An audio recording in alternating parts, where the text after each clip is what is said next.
Hey, what's going on, everybody? It's Chase here at Rocky Mountain, and welcome to round 3 of the RM Fantasy SMX playoffs. We've got the 10 grand still up for grabs. There is one player right now who could still win the $50,000, but they're going to have to get a perfect score this weekend in Vegas. But also, we're going to talk about the top 3 right now in points, separated by just 10. A lot to talk about. We're going back to Vegas. We're going to Vegas, Mike. Vegas! You think we get there by midnight? Money, we're going to be up 500 by midnight. Yeah! Vegas! Vegas, baby, Vegas! The last time we raced in Vegas, can you guess it? 2019. It's been that long since we've had a race in Vegas, so I'm sure a lot of people, including myself, are happy to go back to Sin City. So let's get right into it. Again, this is round 3 of RM Fantasy SMX. Remember, even if you signed up today after watching this show, well, guess what? You can always be eligible to win a weekly prize. And for these 3-round playoffs, we gave $100 to the top 10 from week 1, $200 to week 2 last week, and then $300 for this last round in Vegas. So you could still win $300. As far as the overall grand prize go, remember, it's $10,000 for first, $7,500 to second, $2,500 to third, and last weekend we had Cowie Ryder get that perfect score.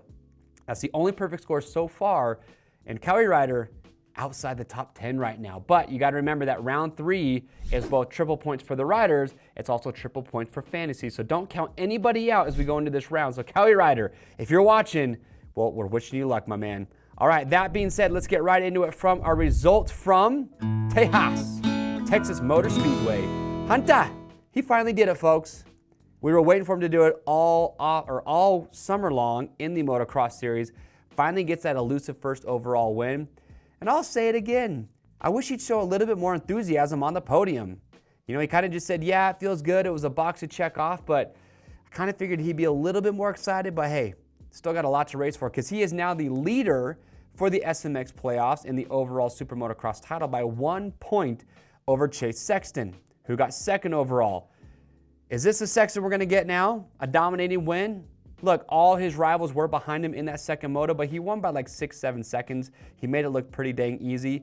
I did say, I want to give a little credit to myself in last week's show, that I felt that this track was going to be a little bit more of a motocross setup and that it might help Sexton. And voila, he goes out and crushes it in Moto 2. It was Jet Lawrence third overall, Eli Tomac fourth. Not sure really what happened in that second moto, but still, solid result for him. Cooper Webb has gotten better every single moto. He got 5th overall, and then Justin Barsha for your wild card in 12th place. As far as news and injuries go for this week, Justin Cooper banged up. He said down but not out in an Instagram post, so look at qualifying to see if he's going to be racing this weekend. But if he's banged up, he was wearing a sling on his arm, kind of like a Jason Anderson, probably not going to be a solid pick for your top 5. Justin Barsha is obviously still recovering from his injuries, even that big crash that he had at Charlotte. So 12th overall was the best that he could do. Anderson still hasn't cracked the top 5 yet. Again, he had that big crash in Charlotte. So yeah, some of these guys are pretty banged up right now. But like I said, we are headed to Vegas. So here it is, track trends. All right, another split start on this track. This track looks very high speed, faster than we just saw at the Texas Motor Speedway for round 2. So got a longer start straight. It's going to be split, so maybe a little bit more even there. We saw what happened in Charlotte. Guys were getting whole shots from both sides, which I like. And I love the split lane. I love when they come down both sides, and you're just kind of sitting there waiting with that anxiety, not knowing who's going to pop out first when they all come back together. But if you look at the track layout, there is some rhythm or some Supercross rhythms in here, which means that these riders are going to have to run a stiff setup like Supercross. And you can see it's very high speed going into some of these jump faces. You've got to have the really stiff suspension for that hold up going into those. So makes me a little bit worried about Sexton. I'll talk about why here in just a moment. But very long, high speed sections. And when you want to talk about baked, okay, first of all, this track we just saw this last weekend was probably one of the most treacherous I've seen. A lot of guys crashed. Shout out RJ Hampshire, Carson Mumford, who had a compound fracture to his lower leg. So speedy recovery for that guy. But it was just a very hard, look, it was almost 100 degrees in Texas in the middle of the day. You're not going to be able to have, I don't care what dirt you're working with, if it's 100 degrees and you're doing a day race, the track's going to get baked and it's going to get hard packed and slippery. So hopefully this weekend in Vegas, I haven't looked, but it's Las Vegas. It's going to be hot.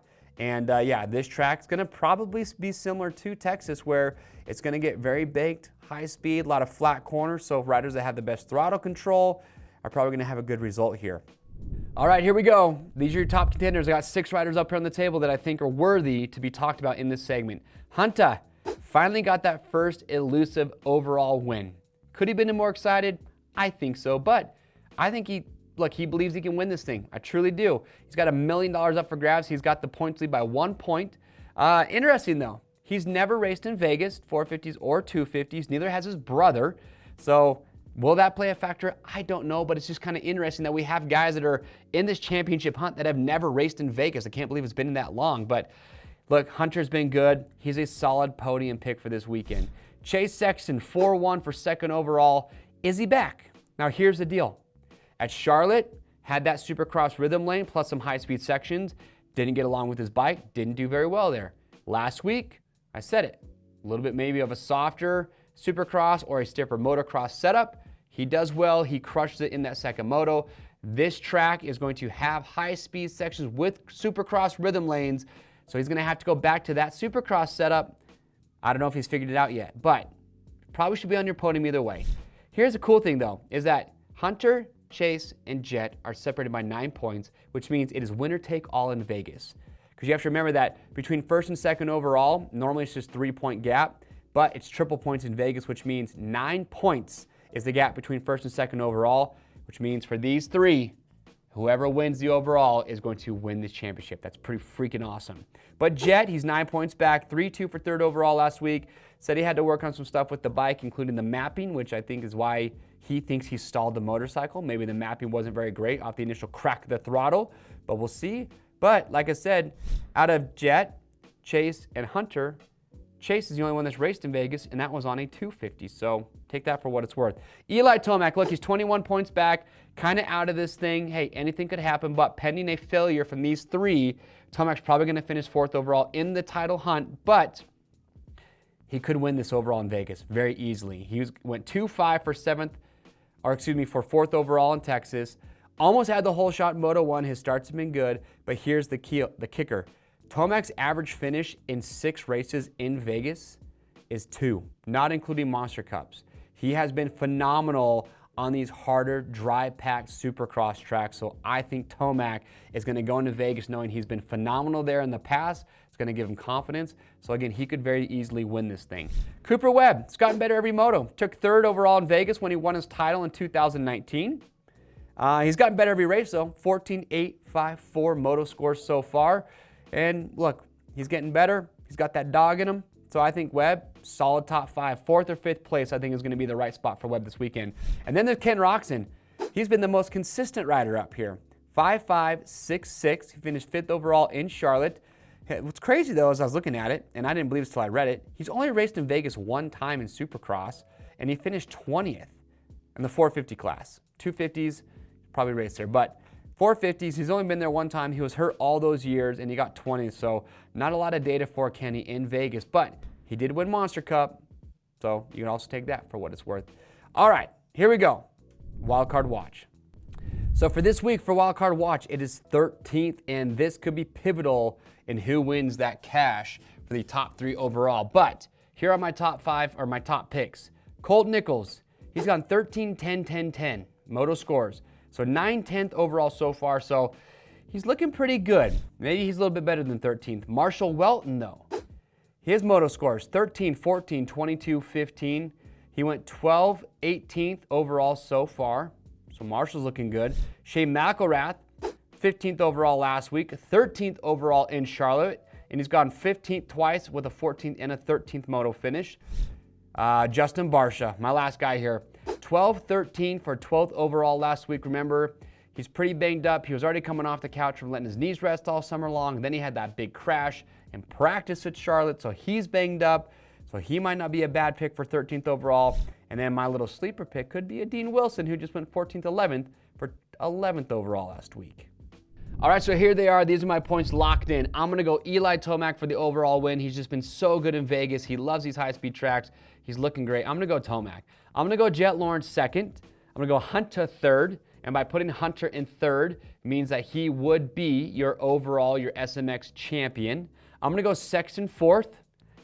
To be totally honest, like, look what Sexton did last year at the Coliseum. He went down. I just don't have the confidence that Chase is going to show up and put out. So I'm going to go 4th overall. I am going to go Cooper Webb for 5th, and then I'm going to go Shane McElrath for 13th overall. Those are my top 5 picks. What do you think? I'm getting confused right now. I'm just trying to think about the math. Like, if Tomac wins and Jet does get 2nd, that means that these two have to beat each other. But what if Jet gets 3rd overall and Chase is 2nd? Or the math is going to be bonkers in these motos. When these guys are done with the first race, the kind of calculations that they're going to be, or the mechanics are going to have to be doing in that second moto, it's going to be pretty wild. There's $1 million up for grabs between these 3 riders. So the best thing that they can do, you just got to win the overall. Winner take all for your top 3 right now. It's incredible. It's going to be phenomenal. But tell me, what are your top 5 picks for this weekend? Comment those down below. And I would love to know who you betting on. Who's going to win this thing? Jet, Hunter, Chase, does a miracle happen? Tomac wins the overall? I want to know, so comment down below. Remember, go to rnfantasysmx.com if you've never played before. It's free to play. You make your top 5 picks and the wild card. It's that simple. You sit back, relax, and you enjoy the racing. Free to play. We pay you cash each week, and we have fantasy cash too, where the points that you score playing fantasy translate to cash that you can spend on Rocky Mountain's website. Now, don't be sad. Yes, it's the last round of the playoffs, which means we're headed to the off season, but we're going to be right back here for the 2025 RN Fantasy SX season. So make sure to subscribe to the YouTube channel. Join us because in December, we're going to be gearing up and getting ready to rock and roll for a full another season of Monster Energy Supercross. I am Chase. Good luck this weekend and enjoy the races.